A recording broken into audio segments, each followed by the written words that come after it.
कच्ची चपातियां। प्यार ना दिन देखता है न रात, न सुबह न शाम, न काला न गोरा न लंबा न मोटा। पर क्या प्यार में इंसान इतना अंधा हो जाता है कि परिवार में लव मैरिज सख्त मना होने के बावजूद प्यार में पड़ जाए? पर लोग पढ़ तो जाते ही हैं।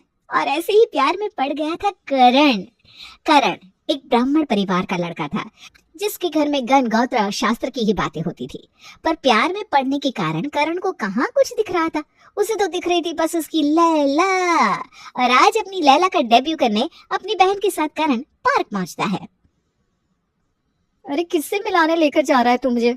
आंख में पट्टी बांधकर इतने रोमांटिक तरीके से तो तेरे जीजा जी मुझे कभी पार्क नहीं लेकर गए। बस बस दीदी, हो गया, अब तुम पट्टी खोल सकती हो। मोना अपनी आंखों से पट्टी हटाती है।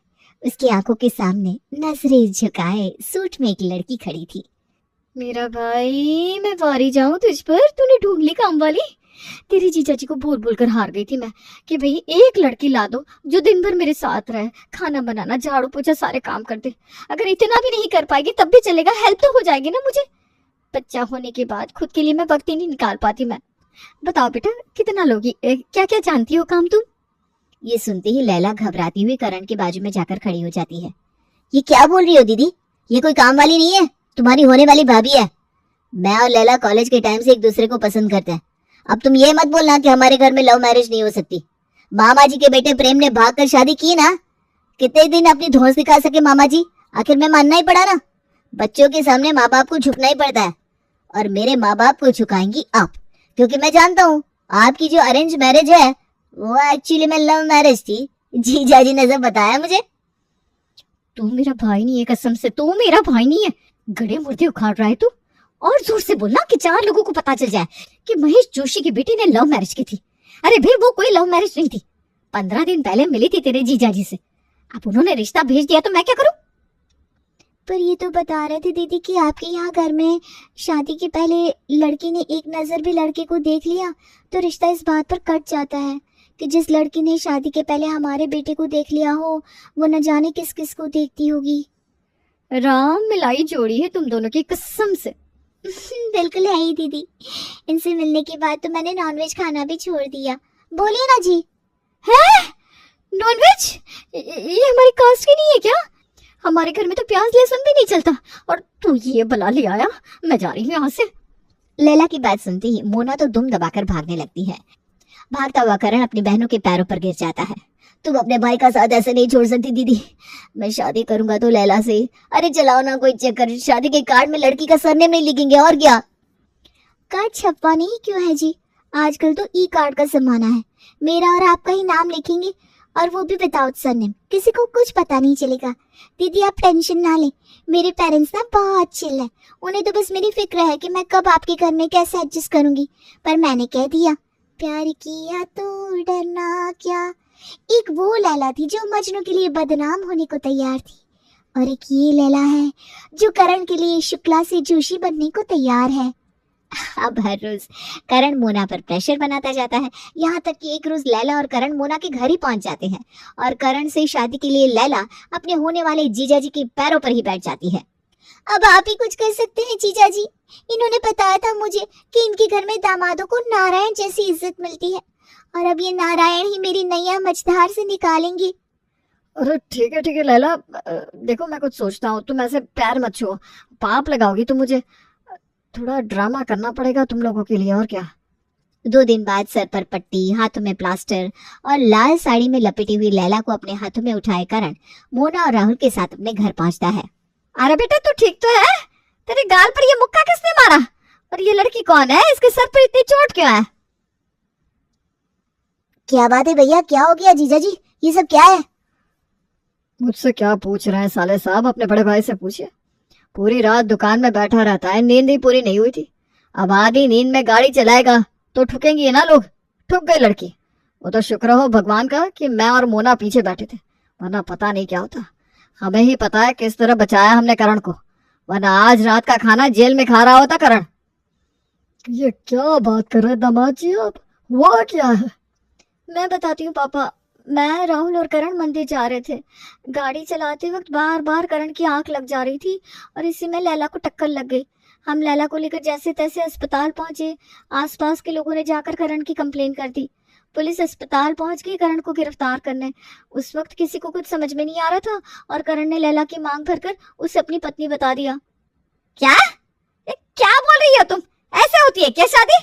और ये लड़की, इसे तो होश आएगा ना, फिर इसकी गवाही। ये लड़की बहुत अच्छी निकली मम्मी।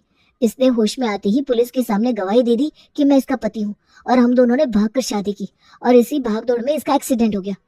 पर अब प्रॉब्लम यह है कि इसके परिवार वाले इसे ढूंढते हुए यहाँ आ रहे हैं। पुलिस से तो मैं बच गया, पर इसके परिवार वालों से कैसे बचूंगा? अब ये लड़की हमारे घर की बहू है, कैसे कोई कुछ बोल देगा? अगर इसने गवाही दी है तो ये तुम्हें ही अपना पति मानेगी। इसके घर वालों से मैं बात कर लूंगा। अब बेटे की जान पर बनाई हो तो कौन ही जात पात धर्म देखता है। ममता और महेश करण के सामने ढाल की तरह खड़े हो जाते हैं और प्लान हो जाता है सक्सेसफुल। लैला के परिवार वाले, जो पहले से ही शादी के लिए तैयार थे, इस ड्रामे का हिस्सा बनकर हाथ में लाठियां लिए करण को ढूंढते हुए जोशी जी के घर के बाहर पहुंच जाते हैं। इसमें इनकी कोई गलती नहीं है पापा, अब ये मेरा घर है, प्लीज आप गुस्सा थोक दीजिए। सुनिए भाई साहब, आपके बेटे खुद चलकर आई है यहाँ। वो तो कुछ गुंडे उसे उठाकर ले गए थे, मेरे बेटे ने बचाया तो आ गया दिल बच्चे का। अब दिल पर किसका जोर। मम्मी तो हमसे भी बड़ी एक्टर निकली। 10 मिनट के इस ड्रामा के बाद लैला के घर वाले प्लान के मुताबिक मान जाते हैं और सभी के सामने लैला और करण की शादी हो जाती है और लैला शुक्ला बन जाती है लैला जोशी। कमरे में, मैं ठीक तो लग रही हूँ ना करण? मम्मी जी को कोई प्रॉब्लम तो नहीं होगी ना? अरे नहीं नहीं, अब क्या प्रॉब्लम होगी, इतनी सुंदर बहू मिल गई है, और क्या चाहिए। अच्छा अब जाओ और अपने गुण दिखा कर आओ। कमरे से नई बहू की तरह तैयार होकर लैला बाहर आती है और घर के सभी बड़ों का आशीर्वाद लेकर रसोई में खाने की तैयारी करने चली जाती है। भगवान जो करता है अच्छा ही करता है। भले ही जात बाहर की लड़की आ गई है, पर है संस्कारी और सुंदर भी। पूरा मोहल्ला लैला की सुंदरता की तारीफ कर रहा है। और इस सुंदरता की चकाचौंध में 4 चांद लगाने मैं अपने हाथों से बना खाना लेकर आई हूँ मम्मी जी। बताओ मम्मी, तुम्हारी बहू में तेजी भी है, देखा ना कितनी जल्दी खाना बना कर ले आई लैला। हाँ वो दिख रहा है मुझे भी, तो ज्यादा फैल मत। ये देखिए मम्मी जी, मैंने बिना लहसुन प्याज की सब्जी बनाई है आप लोगों के लिए, और रोटी तो है ही। अरे बाबा ठीक है ना, इतनी जोर से बोलने की क्या जरूरत है तुझे? हमारे घर में लहसुन प्याज का नाम भी नहीं लेता कोई। आजू बाजू में किसी ने सुन लिया तो सभी को शक हो जाएगा कि तू दूसरे जात की है। और ये तेरी रोटियां इतनी सफेद क्यों है? सफेद क्यों है? क्योंकि आटे की बनी है। आटा तो सफेद होता है ना मम्मी जी, तो रोटी तो सफेद ही रहेगी। जिस चीज का डर था ना वही हुआ करण जी। देखा मैं ना कहती थी, 50 होने के बाद लोग सठियाने लगते हैं। ऐसे ही ना मेरे दादाजी भी कहते थे, ये दाल पीली क्यों है? अब दाल पीली नहीं होगी तो क्या मिर्च होगी? ये तो वही बात होगी। मैं सही, बाकी सब दूध दही। सठिया है तेरे घर वाले, मैं क्यों सठियाऊं? अभी मेरा दूसरा लड़का कुंवारा बैठा है, उसकी शादी करनी है मुझे। मेरा मतलब इतनी सफेद क्यों है चपाती? ना घी चपोड़ी है ना कुछ।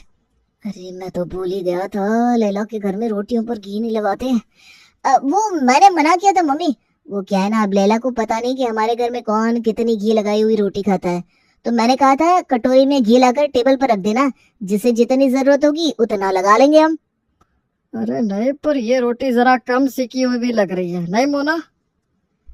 वो तो आपको मम्मी के हाथों की बनी चपाती खाने की आदत है ना पापा, हाथ बदलने से थोड़ा बहुत अंतर तो आता ही है। और जैसे ही सभी रोटी का पहला निवाला मुंह में डालते हैं, उन्हें समझ में आ जाता है कि रोटी तो कच्ची है। 19-20 का फर्क लग रहा है बेटा तुझे। ये रोटियां पूरी की पूरी कच्ची है, इसलिए सफेद दिख रही है। ये भगवान, लैला के घर में तो इसी तरह की रोटियां बनती है। वो क्या है ना पापा, लैला के यहाँ ऐसी रस्म होती है। बताओ ना लैला। हाँ पापा जी, हमारे यहाँ ऐसी रस्म होती है कि लड़की की लंबी उम्र के लिए पहली रसोई की रोटियां कच्ची बनती हैं। आप लोगों से नहीं कहा जा रही तो मैं हटा देती हूँ।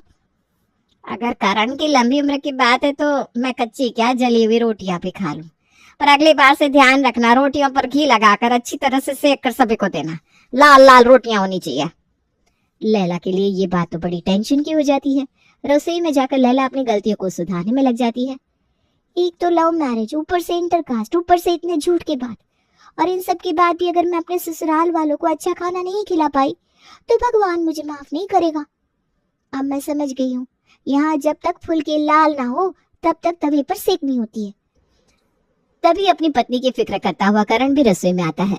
पापा मम्मी से छिपके किचन में आया हूँ, तुम सुबह की बात का टेंशन ना लो, मुझे पता है तुम कर लोगे ना? तुम बस आराम से बाहर बैठो, देखो मैं क्या क्या करती हूँ। और दोपहर को चावल ना बनाकर सभी को अपने बनाए फुलकी और सब्जी लैला सभी को सर्व करती है। खाइए जी, आप रोटी खाइए। इसीलिए ना मुझे ये लव मैरिज चीज पसंद नहीं थी। माना हमारे बेटे ने लव मैरिज नहीं की है, पर इंटरकास्ट विवाह तो हो गया ना। हमारे घर में ऐसी रोटी कोई खाता ही नहीं। और ये देखिए, ये लड़की घूम फिर कर तवे पर रोटी सेक कर ले आती है। रोटी तो तवे पर ही सेकी जाती है ना मम्मी। तू ज्यादा साइड मत ले, इसका वकील मत बन। जब तक फुलके को आग में सेका ना जाए वो फुलके कैसे बनेंगे? ये लड़की तवे पर ही रोटी को ज्यादा सेक कर ले आई, जिसके कारण रोटियां चिबड़ गई।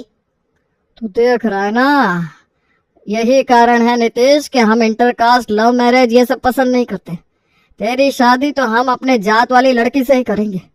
खाने पीने में अंतर होना छोटे प्रॉब्लम लगते हैं, पर होते नहीं है। अपने सास ससुर की बात सुनकर लैला की तो आंखें ही भर आती है। आग पर सेकना है ना मम्मी जी, मैं सेकूंगी।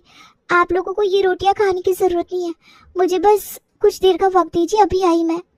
अब लैला को तो आइडिया ही नहीं था कि जोशी परिवार में रोटियां बनती कैसे है, क्योंकि कई घरों की रोटियों को बिना घी के कच्ची ही सेक कर खाया जाता है, सिर्फ तवे पर, ताकि उसकी पौष्टिकता खत्म ना हो।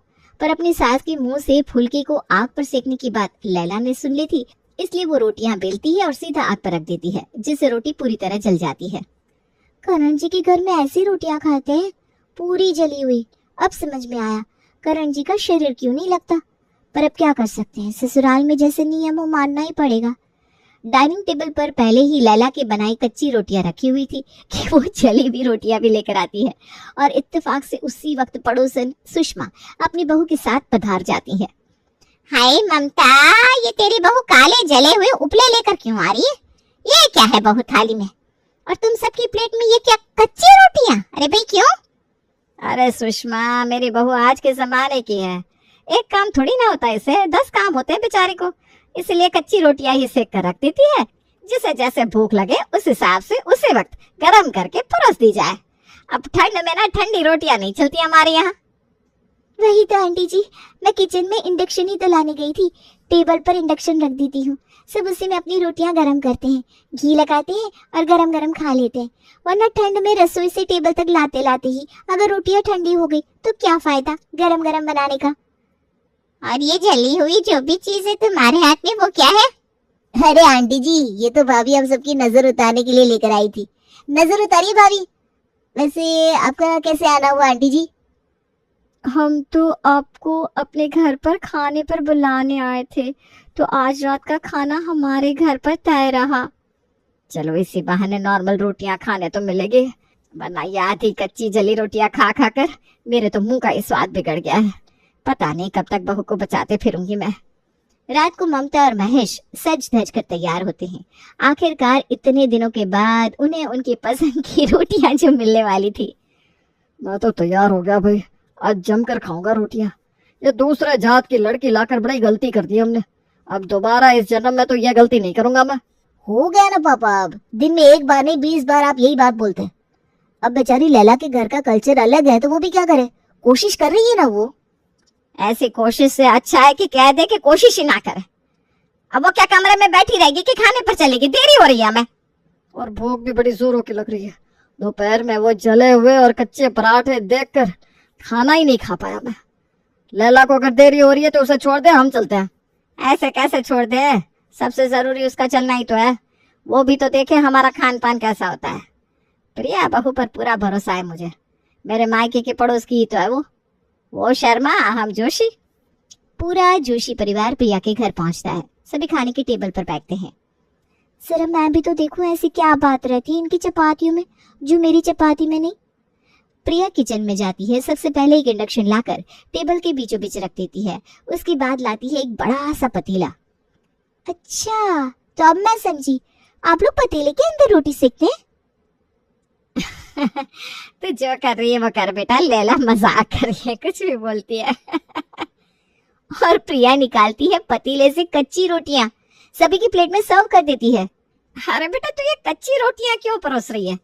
गैस खत्म हो गया है क्या? बिना ममता जी कभी कभी मंद बुद्धियों वाली बात कर देती हैं। गैस अगर खत्म होता तो इतनी सारी रोटियां सिकती कैसे? मुझे तो लगता है बर्नर में कार्बन फंस गया होगा।